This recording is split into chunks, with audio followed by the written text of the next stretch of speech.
here in Uniontown to help you select the right protection at the right price. Nate will make sure you understand your coverages so you'll know what to expect if the unexpected happens. With State Farm Agent Nate Ferguson, it's easy to make the right choice. Just call Nate when you want the real deal. Like a good neighbor, State Farm is there.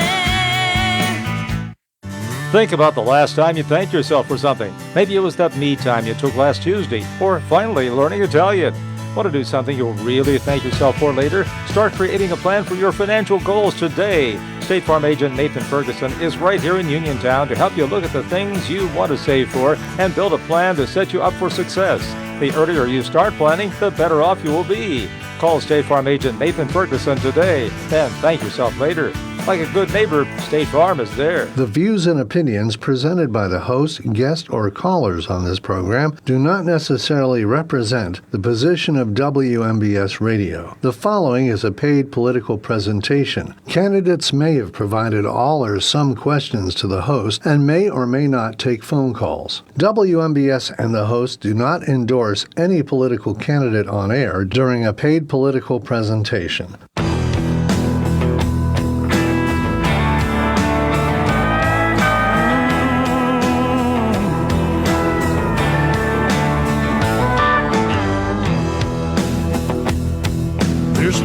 Ours is under attack. Time has come, we're gonna take it back. Just wait and see. Don't tread on me. I won't sit back, stand idly by. Watch the heart of my nation die. Oh, not me. Don't tread on me. Don't tread on my Bible, don't tread on my guns. Don't you tread on my faith in God's only Son. Don't tread on me. Don't tread on me. Hey everybody, this is Jon Marietta, and it's another beautiful day in Fayette County. It's 57 degrees out there, and today's show is being brought to you by Patriot Switch, Monarch Windows and Doors, Miser's Garage and Tire Center, PatriotsOnline.com, Fayette County Recovery and Storage and U-Haul, Country Motor Sales, Tactical Civics, White Mountain Logging, Solid Foundation Ministry, New Life Free Methodist Church, Highline Motorsports. Go see Greg, get a quad, a bike, whatever. Enjoy the summer. Gun Owners of America, Hillbilly Jon Radio, and we're on YouTube. And we do a podcast at 7:00 every Tuesday night. And Jon Marietta for We the People. And I have one more today. And let's see if we can cut this out. It's for Driscoll's Potting Shed. And they want to let everybody know they have tomato plants, pepper plants, cucumber plants, cauliflower and broccoli plants, green bean plants. I never heard of that before, but they have green bean plants. Mother's Day flowers and arrangements. It's Driscoll's Potting Shed. It's at 1605 Buttermore Boulevard. Open Monday through Friday, 9 to 6. Saturday, 9 to 4. And Sunday, 10 to 2. So get over there and help them out. We always start our show out with something, and this was pretty good. I ran into this morning, first thing. The Lord is near to all who call on Him.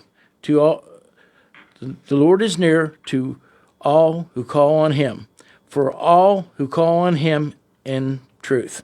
It's Psalms 145, and I believe it's 16. I can't read my own writing today. Okay. I got several things going on. I got a guest on hold. We might as well go right to our guest and get that taken care of. Hello, Jonni. Hello, how are you? I'm good. I'm getting a little bit of feedback for some reason here. Hold on a second. Okay, that's better. Okay, you want to tell us who you are, and we got about 10 minutes here. We can let you have, and I want you to go ahead and try to explain to everybody what happened, and it's a good thing that you're doing. Yes, sir. My name is Johnny Lambros. I'm within the North Penn School District. I'm not a parent. I'm a taxpayer resident in the district. But recently I spoke out at a school board meeting on April 17th. I'm sorry, not April 17th. I believe it was April 20th. About an attack that happened April 17th. A 12-year-old girl was sitting with her back turned in the cafeteria, and a 13-year-old boy who identifies as trans brutally beat her in the back of the head with that Stanley metal cup. And then the school district, the school board, local media, a lot of people tried to cover up the facts that it was a male student that attacked a female student. Another thing that was wrong with this was there was young girls and their parents the day of and the day before had tried to warn the school about this child having a hit list on girls that he wanted to attack. Wow. And the school district did nothing about it. And then that poor little girl got brutally beat in the cafeteria. I went to the meeting, and no one really brought it up. No one wanted to talk about it, so I did. And from there, I guess my speech went viral on like Libs of TikTok and some other places. Mm-hmm. And it's been waking people up, thankfully, to see the truth of this bad policy in schools and what's actually going on. Yeah. And another thing I wanted to bring up too, the little girls had informed me, them and their parents, that that same boy who identifies as a girl was allowed in the bathrooms and locker rooms as the females. And again, like, these are 12-year-old girls. Yeah. He was taking pictures of them while they would change. That's crazy. And I asked the little girls, like, did you try to tell a teacher or guidance counselor something? And they said, we tried, but they said there's nothing they could do and that they had no proof. Wow. There's something wrong with our society when we allow things like this to happen, and we as adults will turn a blind eye because we're afraid of the repercussions of that. Yep. And we're glad that people like you, Jonni, are in the at the school board meeting sticking up for little girls, because I just don't know if anybody heard, but Jonni doesn't even have any kids in the district. Like, he's concerned for other kids in the community. Like, I can't even imagine if this was, it happened to one of the kids that went to our school. And I have kids, like, whenever I was involved with the PTA or whatnot, those kids became my kids. Like, every kid mattered to me, and they should. Like, your kid shouldn't, just because it's not your kid that's involved, you should still care about the other kids that are getting mistreated.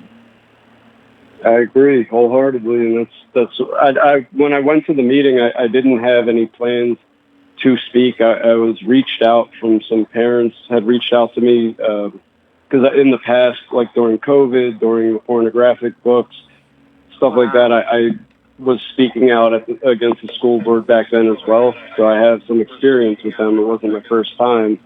I really just went for moral support, to be another body in the crowd, clapped for the parents speaking. But as the speeches went on, it seemed like everyone was too afraid to say something. The mothers, the fathers, the random people speaking. Mm-hmm. Little girls got up and spoke. They were very brave. I give them a lot of admiration and respect. And the school board, just comes off as soulless. It bubbled inside. Me personally, I'm a Jesus man. I grabbed my cross, I prayed for strength, and I just went up there and kind of spoke my mind.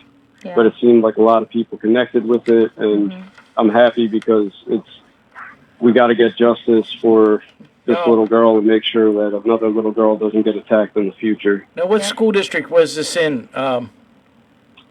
North Penn School District. And that's in which county? Montgomery. Montgomery County. Yeah. Yeah. Well, I think this is a good time to remind everybody that the school board members and the people that are perceived to be in charge are not really in charge. It's the people that pay the taxes are the bosses. And so we need to remind them that they need to do what they're supposed to do, which is what is right for the kids. And in this situation, I felt like they failed this poor little girl. And we as parents need to stop thinking that we don't have the power to do that. That's, it is so, the system is so convoluted. I can't even, there's layers upon layers that need unraveled. But we need people like you to step up to start unraveling the onion, unpeeling the onion. Thank you. I'm peeling the onion. I'm not done yet because the mothers were afraid to talk about the true issues. They tried to do a couple protests. Unfortunately, not a lot of people showed up. It was very short notice and at harder times for people. And they were, again, afraid to bring up the issue due to their work environments and their daughters going to the school district. Yeah. They had 20 people at the one. I went to that one. Then the second one I went to, it was including myself, only 3 of us there. And I spoke with the mothers, and they agreed they wanted to do it the right way and just be truthful. And now I'm working on, for the past couple of weeks, gathering a large group of people to the school board meeting this Tuesday at North Penn High School. It's a safety action meeting, and we're going to protest outside as well as have speakers inside and put pressure on the school board to hold them accountable, because they failed on so many levels. They gave this child special privileges that he should not have had. Yeah. He was kicked out of multiple schools. Penfield Middle School, I heard he had like 34, 35 infractions against him. He was in alternative school, and then he ended up at that Pembroke school, and within 3 days he attacked a little girl and had a hit list of other girls that he wanted to get. And, you know, they were warned by multiple people. He wasn't even supposed to be in the cafeteria that day as well. He was supposed to be on a lunch detention. Yeah. So just the district dropped the ball in many ways, and I feel like they push a political agenda over the safety of kids. And people need to start speaking up. I'm glad you are speaking up. I'm glad you're trying to gather people and make this known. I know that this went, I guess I want to say viral, and there's been it's been like a lot of people have noticed it on Twitter? On Facebook and Twitter. Is it Facebook and Twitter, or is it just... It's kind of everywhere now, but it started on Twitter, and that's the one that has like over 6 million views. Yeah. Wow. And I think what we have to do is this is what we have to do. We have to make sure people understand what's going on. I have actually somebody just posted it on the WMBS. So if you want to go to the newspaper article and go to the it's up there. You'll be able to go to it. Somebody just put it on our feed. So well, I just wanted to personally thank you, Jonni, because from one parent of that has kids that are in school age right now, we appreciate parents like you who don't even have kids that go to school and are willing to step up and fight the good fight. Thank you. I don't even have kids yet. Me and my wife are working on it. Our age and stuff to doctor her out, but we're praying, and but I just care about the community. I care about kids. I mean, I feel like it's my job as a man to say something. I hope it encourages other men and women to stand up, but especially men, and start. You don't have to be violent or belligerent, but you can be assertive. You can hold your ground and stand your point. You can refuse to comply with the school district. You know, there's different ways that people can make a difference while keeping it civil. Yep. And I hope more people work on that and really start paying attention. Wow. Hey, we appreciate everything you're doing, and it is all. And when one person steps up, and it gives others the backbone to stand up too. So we appreciate you to do what you're doing. We're going to cut you off here right now. We're going to get you back on another time. Maybe next Friday. He's going to be at the school board meeting on Tuesday night. He said so. That's right. And if it wasn't for that, we'd probably try to figure out how to get over there to see what's going on. But you fight the good fight. Stay safe, my friend, and take care. Thank you. I appreciate it. God bless you all. God bless you too. Weekend. Take care. Thank you. I know. Hey, we're gonna go to my next guest, and I can get rid of these. For some reason, I'm getting back feed in that today. For some reason, I don't know why. But anyways, it's not the best. So. I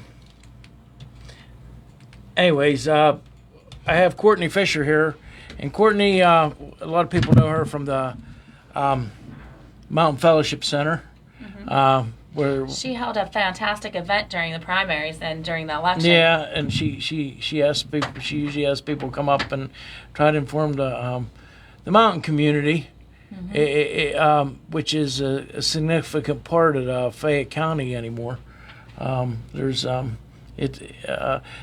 always say there's three parts of Fayette County. There's two mountains, the Connellsville side and the Uniontown side, and then there's the cities, Connellsville and Uniontown, and the little hamlets and all the things around, and then there's the countryside where most of the farms are, the big farms are, and I think that's important. But you always seem to try to promote the mountain and try to help people out, and I know you're in a battle. And she's smiling. I got her to smile. We have a lot going on up there. You do. I mean, and I think a lot of people. One of the things I'm gonna give a plug for you for the Mountain Fellowship Center. It's a nice kind of place when they have events up there. It's a nice place to go to and spend an afternoon or spend a few hours and. But anyways, I went to a bingo up there recently. It was a fundraiser. It was really fun. Yeah. Well, you go to bingos everywhere. I do. So I anyways, like playing bingo. I'm like a little old lady now. I'm just saying. she has her little bingo bag that she takes with her and her Jon, you're disclosing too much and information. her babushka that she puts on and she goes and plays bingo. All I need is a troll doll at this point. Hey, but anyways, Cortney, we just what happened here with Jonni, and happened here in Monday night in Fayette County. And I'll tell you what, if you've ever wanted to be impressed, I know there was 300 people at the Uniontown School Board meeting, least. and I stepped back because I thought the parents and the children and the youth that were there, I don't want to call them children because they were young men and young women that showed up from the high school, and that was impressive too. They needed to have their turn. I did and to speak, and we did accomplish some things, or you all did. I mean, I don't know. The only thing I did was I helped promote the petition, which was, how many signatures do you have on it right now? Do you have any idea? So we actually closed it after the meeting. So I think it closed with 326 signatures on it because we kind of accomplished some of what we were trying to accomplish. And, going forward, we've learned even just the last few days about there are certain parameters with the teachers union and stuff that some resolutions have to go through, but that doesn't mean the administration is done working to try to save some of those teachers. Yeah. So they're still working on that. But we did get the tax raise was tabled, so that was good. And then they did also have to do a tentative budget, but it's not the final budget, so there's still time. There is a work session coming up on June 12th. That will be in the auditorium. I confirmed that today. So, we encourage everyone to come out to that work session. Let's hope we get 400 people there this time. And the work session is new for the district. It's something that parents have been asking for a while. And with COVID, I think it was going that way. And then with COVID hit, it just dialed back. So we're excited that the work session's going to... What day is that? June 12th. June 12th, the work session's going to be, and it'll probably be 6 o'clock. I would assume it's around that 6:30 time. That's 6:30, usually when 7 those o'clock. are. They didn't give me a time. It'll be posted, I'm sure. And then, but they are going to do it in the auditorium so they can fit more people. And then the actual school board meeting for June will be the 27th. So where they'll actually vote. So the work session is kind of like an open forum, and everybody can talk and discuss the things on the agenda, but they don't actually vote on those until the 27th. So. Okay. Did they form the group of people that are going to discuss what is going on at the mountains? That was also included in the minutes. Yeah. So there is a small group that is formed that is actively going to start meeting with them next week and, start to do some fact finding for what they're looking for moving forward. I don't know that there's any great solutions or what exactly, is going to be when we walk through the doors. But, I have faith that, with the team from the administration and the team of the few mountain parents that they'll at least work towards solutions. So. Are there any other parents that were invited that were outside of the mountain community? So specifically in the minutes, he had requested Mountain because they're specifically looking at addressing some of the low enrollment numbers that are up in the mountains and what that may look like. So right now, no, but I expect that if it goes well, that we possibly can expand and include other people in those. The only reason why I ask is because sometimes when you're emotionally invested in the choices that are made, you don't necessarily think outside of the box. Right. And I think that could be dangerous only because decisions might be more immediately impacted, and people aren't looking sort of towards the future, like what the future impacts of that. Yeah. And I guess the other sort of concern that I had was the fact that I feel like we should be one district, and so we shouldn't isolate, like, different discussions. I think that it should be. And you're right about that. We shouldn't. I mean, it's gonna have to be a decision. It's gonna have to be a decision that works for everybody in the district, no matter what happens. Right. But it also, there is a very uniqueness for the mountain. That's the only one I want. That's the way I want to put this, because we have young men, young ladies and young men that we have to try to figure out how to bring off of the mountain once they get to 9th grade, right, to come to the high school, and there's times when things just don't work out. But I think with today's, how do I want to say it, with today's technology, there's ways to get around if the roads are bad, that we can accommodate. Yeah.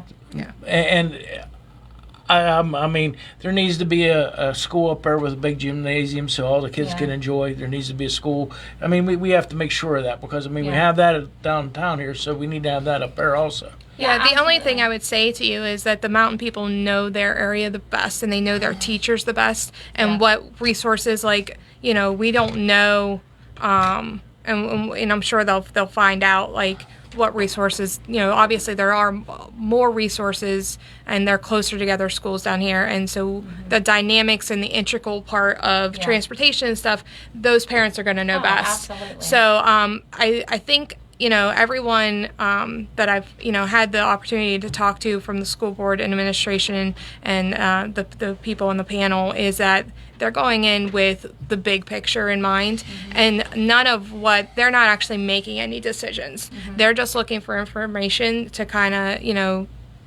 so the administration doesn't make a decision without us, and just, because there may have to be a decision made. So they're not making it, they're including the opinions. And so the biggest thing I would say is just, if you're a parent that's not from the mountains or want to find more information about it, just come to that June 12th meeting, because I know that at that meeting there are going to be discussions like that to include everyone. So. And the main thing, well, of course, I always say the way to fix things isn't to raise taxes. The way to fix things is to cut taxes, because then what you're doing by cutting taxes, you're freeing up the private sector to help out with other things. Right. I mean, the guy that has you are. I mean, that's how we have to do this. Right. I mean, just to keep spending money to spend money, we know that hasn't worked. And my biggest concern also was, one of the hot topics was the huge increase in raises. That whole contract that was, was one of the things that people were concerned about, and obviously we can't go backwards. And it wasn't the school teachers though. It was with the administrators, administrators. right?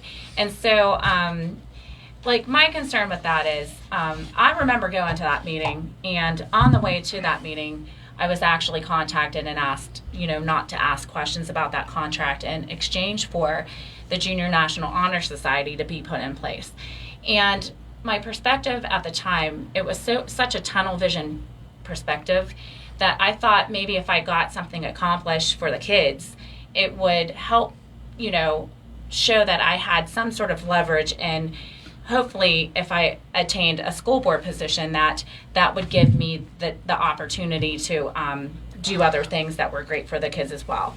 And so wasn't looking in my peripheral vision about like what that had meant, and that was between primaries and generals. And so I was so busy campaigning, trying to get my message out there, trying to show people that I cared, that I didn't really pay attention to that sort of conversation that I had. And looking back on it, it's probably like one of the biggest mistakes I made thus far, to be honest, because I thought I could have said something and I could have caught it. I could have been in the comment section with my concern. I didn't know what the contract looked like at the time because I requested it, but that's when I found out that contracts under negotiation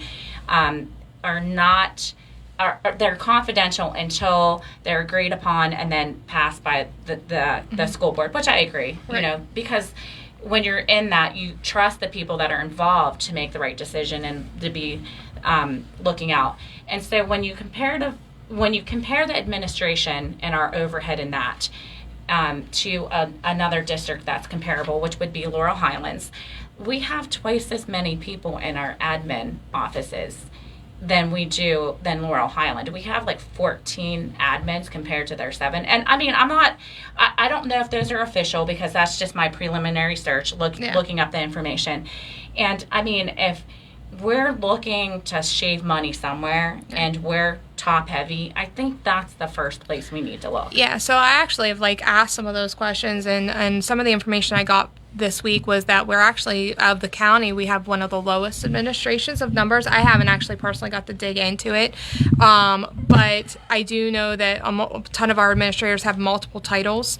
I also, they spoke about it at the board meeting about that raise, and I think what may have been misconstrued from the one to the other to make it look like 16% was that those administrators were actually getting stipends, or I don't know that they were called bonuses. I don't know all the technical terms. But those were like hidden things that they were getting that now are transparent. So those numbers that came out are now full transparent. There's no hidden stipends. There's nothing hidden behind the bar. That's great. Okay, so that's really great. But then that also shows like who was getting substantial amount of money that was not being disclosed to the public. Right, before. yeah. And so transparency is huge. And so like I took out of that meeting like the district, administrators, board members, whatever, that they're, the attachments are now going to be transparent. I know that's something that's like everybody always asks for the attachments. They're now going to post those online with the agenda. That's a great step in the direction. Mm-hmm. The work session is a great step in the direction.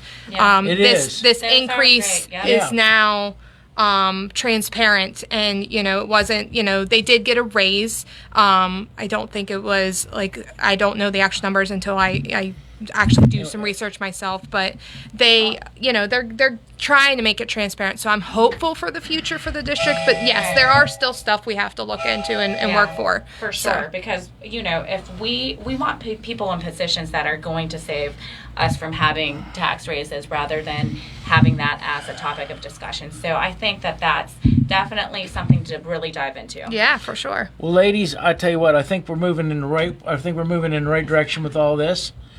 Yeah, it's almost time. It's almost time to call it a day. There's never enough time. No. But one of the things I want to get to here with the last few minutes is Sunday's Mother's Day. Mm-hmm. Yeah. And we need to remember that. Happy Mother's Day.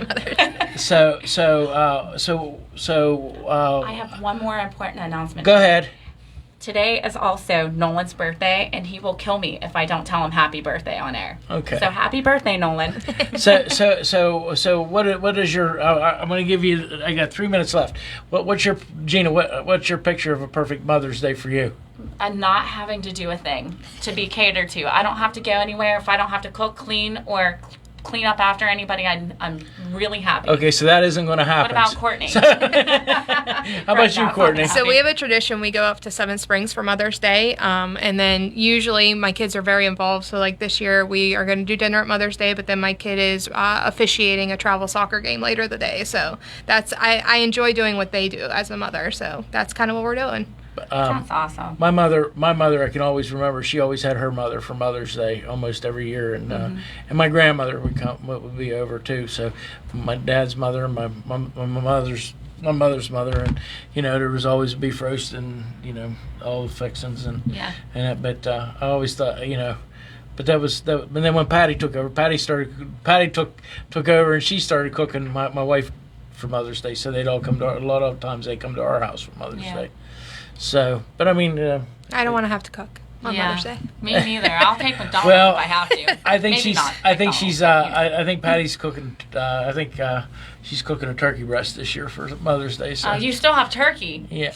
Well, we got fresh. Yeah, I got fresh turkeys. I know. So, the big turkeys you had for Thanksgiving. Yeah. I don't Well, know there's none. Yeah. But anyways, hey. If I just wanted to bring that out because Mother's Day is important, and like I said. And I don't know if you know this, Courtney. Jon has the best fresh eggs. Let's give one last thing. Please get over to Driscoll's Potting Shed and support them. They're supporting us. They're supporting other people in the community. Celia's on the school board in Connersville, and we'll probably have her on here in the next couple of weeks because they're going through almost the same thing as Uniontown. I think that's happening. It's a countywide issue right now. I think it's nationwide, actually. But anyways, hey, we got 30 seconds left. Happy Mother's Day, everybody. Enjoy. On this road called life, you have to take the good with the bad. Smile when you're sad, love what you got, and remember what you had. Always forgive, but never forget. People change. Things go wrong. Just remember, the ride goes on. God bless each and every one of you. I am Jon Marietta. I am the Hillbilly.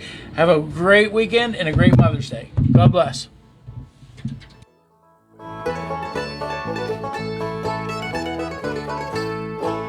The views and opinions presented by the host, guests, or callers on this program do not necessarily